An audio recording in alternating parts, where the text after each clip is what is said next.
حضرت ابو امامہ رضی اللہ تعالیٰ عنہ سے روایت ہے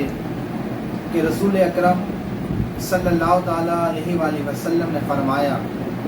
کہ 3 شخص کی ضمانت اللہ تعالیٰ نے اپنے ذمے لی ہے کہ اگر وہ زندہ رہے تو ان کو رزق دیا جائے گا اور ان کی کفایت کی جائے گی، اور اگر فوت ہو جائیں تو ان کو جنت میں اللہ تعالیٰ داخل فرمائے۔ پہلا شخص کہ جو جب گھر میں داخل ہو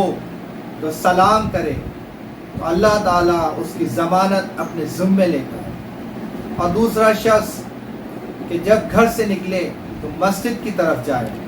تو اللہ تعالیٰ اس شخص کی بھی ضمانت اپنے ذمے لیتا ہے، اور تیسرا شخص جو راہ خدا میں جہاد کے لیے نکلے تو اللہ تعالیٰ اس کی ضمانت بھی اپنے ذمے لیتا ہے۔